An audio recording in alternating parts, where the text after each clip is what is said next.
નમસ્કાર ન્યૂ ભારત ન્યૂઝના વિશેષ સમાચારોમાં આપનું સ્વાગત છે। હું છું આપની સાથે વલ્લરી વ્યાસ। સમાચારો પર નજર કરીએ તો રાજકોટમાં યોજાનારા વાઇબ્રન્ટ ગુજરાત રિજનલ કોન્ફરન્સને લઈને નાયબ મુખ્યમંત્રી હર્ષ સંઘવી રાજકોટ ખાતે પહોંચ્યા હતા। વડાપ્રધાન નરેન્દ્ર મોદી ફરી એકવાર પોતાના માદરે વતન આવી રહ્યા હોવાથી તેમની મુલાકાતને લઈને પૂર્વ તૈયારીઓનું નિરીક્ષણ કરવા માટે નાયબ મુખ્યમંત્રીએ રાજકોટ ખાતે એક બેઠક આયોજિત કરી હતી। રાજકોટની કલેક્ટર કચેરી ખાતે આયોજિત આ બેઠકની અંદર જિલ્લા વહીવટી તંત્રના અધિકારીઓ, પોલીસ અધિકારીઓ તેમજ રાજકીય આગેવાનો ઉપસ્થિત રહ્યા હતા। બેઠક દરમિયાન કાર્યક્રમની વ્યવસ્થા અને ટ્રાફિક નિયંત્રણ સાથે જ સુરક્ષા વ્યવસ્થા અને અન્ય મહત્વના મુદ્દાઓ પર વિગતવાર ચર્ચા કરવામાં આવી હતી। નાયબ મુખ્યમંત્રીએ વડાપ્રધાનના આગમન પૂર્વે તમામ તૈયારીઓ સમયસર પૂર્ણ થાય તે માટે કડક સૂચન કર્યા હતા। ખાસ કરીને સુરક્ષા અને જાહેર વ્યવસ્થાને લઈને કોઈ પણ પ્રકારની બેદરકારી દાખવવામાં ન આવે તેવી અધિકારીઓનું સૂચન કરવામાં આવ્યું હતું। તેઓએ જણાવ્યું હતું કે વાઇબ્રન્ટ ગુજરાત રિજનલ કોન્ફરન્સ રાજ્ય માટે મહત્વપૂર્ણ કાર્યક્રમ હોવાથી આયોજનમાં સંપૂર્ણ સજ્જતા જરૂરી છે। બગદાણા બબાલની ઘટનાની ગુંજ હવે અમરેલી જિલ્લામાં પણ સંભળાઈ રહી છે। બગદાણાના નવનીત બાળધિયાની ન્યાય મળે તે માટે હવે સમસ્ત કોળી અને ઠાકોર સમાજ દ્વારા સાવરકુંડલામાં પદયાત્રા આયોજિત કરવામાં આવી હતી।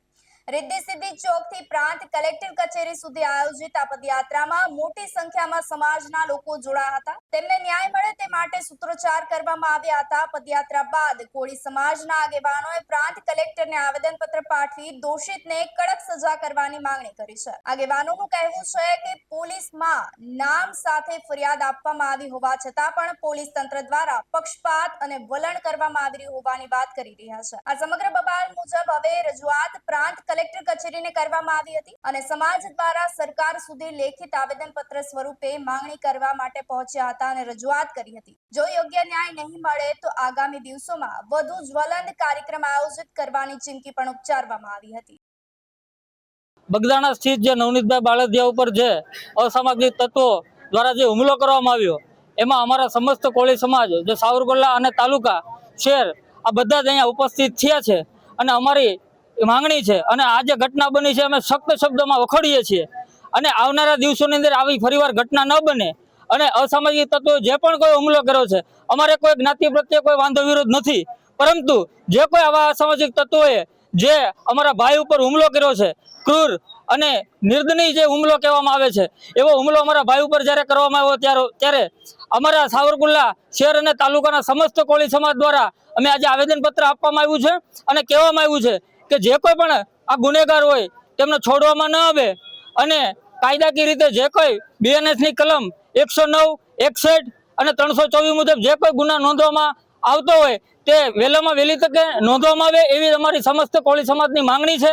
અને જો આવનારા દિવસોની અંદર યોગ્ય ન્યાયિક તપાસ નહીં કરવામાં આવે તો અમારા સાવરકુંડલાના આ સ્થાન ઉપરથી અમે આહવાન કરીએ છીએ કે આવનારા દિવસોની અંદર જ્વલંતમાં જ્વલંત અને ઉગ્રમાં ઉગ્રનું આંદોલન અમે સાવરકુંડલામાંથી કરીશું। પ્રથમ જ્યોતિર્લિંગ સોમનાથ મંદિર પર થયેલા હુમલાને 1000 વર્ષ પૂર્ણ થયા ત્યારે વડાપ્રધાન નરેન્દ્ર મોદીએ એક ભાવનાત્મક લેખ પોતાના ટ્વિટર એકાઉન્ટ પર પોસ્ટ કરતા લખે છે કે સોમનાથની અડગ આત્મશક્તિને નમન છે। પીએમ લખે છે કે વારંવાર આક્રમણો છતાં પણ સોમનાથ મંદિર આજે પણ અડગ ઊભું રહ્યું છે। તે ભારત માતાના સ્વાભિમાન તથા વીર સંતાનોના અદમ્ય સાહસની ગાથા છે। વર્ષ 2026 સોમનાથ મંદિર માટે વિશેષ મહત્વ ધરાવે છે કારણ કે 1026માં થયેલા પ્રથમ આક્રમણના 1000 વર્ષ પૂર્ણ થયા છે। આ આક્રમણ આસ્થા અને સંસ્કૃતિને નષ્ટ કરવા માટે કરવામાં આવ્યું હતું, તેમ છતાં પણ મંદિરે આજે પણ સંપૂર્ણ ગૌરવ સાથે ઊભું છે। સોમનાથનું વર્તમાન સ્વરૂપ 1951માં મળ્યું હતું। સહયોગોએ 2026માં પુનઃનિર્માણના 75 વર્ષ પૂર્ણ થયા છે। પીએમ મોદી લખે છે કે સોમનાથ આપણને શીખવે છે કે ઘણા વિનાશ લાવે છે જ્યારે આસ્થા સર્જન શક્તિ આપે છે। ખાસ કરીને સોમનાથ જેવી રીતે ફરી ઊભું થયું છે તેમ ભારત પણ પોતાના સમુદ્ર વૈભવને ફરી પ્રાપ્ત કરી શકે છે। ગીરના ઇતિહાસમાં પહેલીવાર ચોંકાવનારી ઘટના સામે આવી છે, જેમાં સિંહણને બેભાન કરવા માટે છોડાયેલું ઇન્જેક્શન અકસ્માતે વન કર્મચારીને વાગ્યું છે। વિસાવદરની નાની મોણપરી વિસ્તારમાં ગઈકાલે સિંહણે એક બાળકને ઢસડી લઈ જઈ અને મોતને ઘાટ ઉતાર્યું હતું। આ ઘટના બાદ સિંહણને પકડવા વન વિભાગ દ્વારા કાર્યવાહી શરૂ કરવામાં આવી હતી। સાસણના વેટરનરી તબીબે સિંહણને બેભાન કરવા માટે ગનથી એનેસ્થેસિયાનું ઇન્જેક્શન છોડ્યું હતું। આ દરમિયાન ટ્રેકર અશરફભાઈ સિંહણના પાછળના ભાગે હાજર હતા અને તેમના ડાબા હાથમાં ઇન્જેક્શન લાગી ગયું હતું. માણસ કરતા વન પ્રાણી માટે 3 થી 4 ગણો વધુ ડોઝ હોય છે, જેના કારણે અશરફભાઈની હાલત ગંભીર બની ગઈ હતી. જૂનાગઢમાં સારવાર દરમિયાન અશરફભાઈનું ગંભીર રીતે મોત નીપજ્યું હતું. વન વિભાગમાં ગમગીની છવાઈ ગઈ છે. વન વિભાગે ઘટનાની તપાસના આદેશ આપ્યા છે. મૃતકના પરિવારને વીમા અને સહાય આપવાની પણ હાલ જાહેરાત કરવામાં આવી છે. ગાંધીનગરમાં દૂષિત પાણીના કારણે મોટી સંખ્યામાં બાળકો બીમાર પડ્યાના મામલે હવે વહીવટી તંત્ર હરકતમાં આવ્યું છે. જિલ્લા વહીવટી તંત્ર અને મહાનગરપાલિકા દ્વારા સંયુક્ત ટીમ બનાવી અને તપાસનો ધમધમાટ શરૂ કરવામાં આવ્યો છે, જે પાણીના સ્ત્રોત અને પાઇપલાઇનની તપાસ કરવાના આદેશ કરવામાં આવ્યા છે. અત્યાર સુધીમાં શહેરના વિવિધ વિસ્તારોમાંથી લગભગ 367 જેટલા પાણીના નમૂનાઓ લેવામાં આવ્યા છે અને તપાસ હાથ ધરવામાં આવી છે. તો બીમાર થયેલા દર્દીઓની યોગ્ય સારવાર માટે 22 જેટલા ડોક્ટરોને વિશેષ ટીમ તૈનાત કરવામાં આવી છે. હોસ્પિટલમાં સારવાર લઈ રહેલા બાળકો તેમજ તેમના સગા સંબંધી માટે ખાવા પીવાની પણ તેમજ રહેવાની સંપૂર્ણ વ્યવસ્થા વહીવટી તંત્ર દ્વારા કરવામાં આવી રહી છે. તો હવે આ સમગ્ર મામલે કેન્દ્રીય ગૃહ મંત્રી અમિત શાહ સતત સ્થિત નજર રાખી રહ્યા છે. તેઓ હોસ્પિટલ તેમજ જિલ્લા કલેક્ટર અને અન્ય ઉચ્ચ અધિકારીઓ સાથે સતત સંપર્કમાં રહી અને સમગ્ર પરિસ્થિતિની માહિતી મેળવી રહ્યા છે. તેઓ તાગ મેળવી રહ્યા છે અને વહીવટી તંત્ર દ્વારા લોકોને ઉકાળેલું પાણી પીવા અને સાવચેત રહેવા માટે અપીલ કરવામાં આવી છે. ગાંધીનગરના જૂના સેક્ટરો અને આસપાસના વિસ્તારોમાં પાણીજન્ય રોગચાળાએ ભયાનક સ્વરૂપ ધારણ કર્યું છે. પાટનગરમાં ટાઇફોઇડના કેસમાં ઉછાળો આવતા સિવિલ હોસ્પિટલની હાલત કફોડી બની ગઈ છે. છેલ્લા અહેવાલો મુજબ વધુ 18 જેટલા બાળકો હોસ્પિટલમાં દાખલ થતા કુલ આંકડો 152 પર પહોંચી ગયો છે. જ્યારે હાલ સારવાર દરમિયાન 2 બાળકો પૈકી એકનું શંકાસ્પદ રીતે મોત નીપજ્યું હોવાનું પણ હાલ સામે આવ્યું છે, જેમાંથી સમગ્ર પંથકમાં ભયનો માહોલ છવાઈ ગયો છે.